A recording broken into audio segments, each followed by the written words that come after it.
a devastating blow for us to lose the war in Ukraine. The fact is that the Russians are winning the war, and there's no way that Ukraine can rescue the situation. If you look at the balance of power in terms of weaponry and in terms of manpower, the number of soldiers that each side has, the Ukrainians are in a hopeless situation. And furthermore, they're heavily dependent on the West for support. And President Trump has made it clear that he's not going to refill the Biden pipeline once all the weaponry in that pipeline runs out.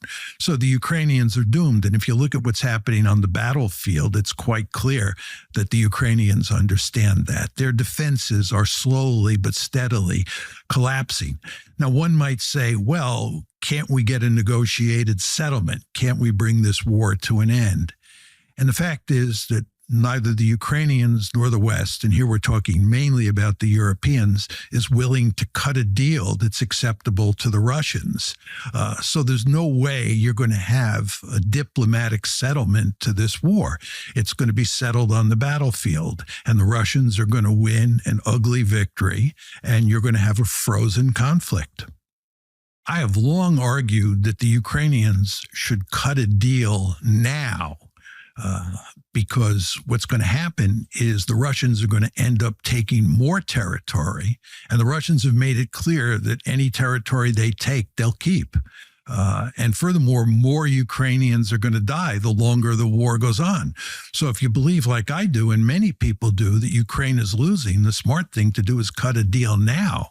One should say to him or herself at this point, it's time to put an end to this war and accept the fact that the Russians have won an ugly victory. But we can't bring ourselves to do that. That would be showing weakness. So instead, we continue to plow on. But in attempting to show strength, we reveal weakness. I mean, that's my concern is, once you project force and it doesn't work, then you're revealed to the world as weak. The limits of your power are obvious to everybody. It's better to threaten and have, your true power concealed. People can guess at what you can do, but now there's no guessing. We couldn't beat Russia. And that's correct. Right. That's so correct. We lost a war to Russia. It's a proxy war, but it was a war. And so what does that mean? Well, it is, a devastating defeat for NATO. Yeah. Because we have invested so much in this war, right? It will be a devastating blow for us to lose the war in Ukraine. And when foreign policy elites get desperate, they do reckless things or they talk in reckless ways. Right.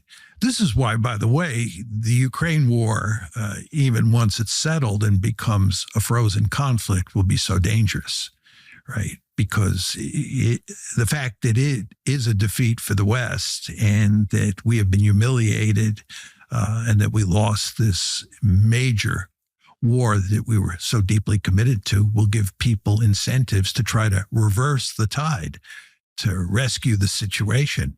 And when people are desperate, they sometimes pursue very risky strategies. So once this war becomes a frozen conflict, we're going to have to worry about it re-escalating.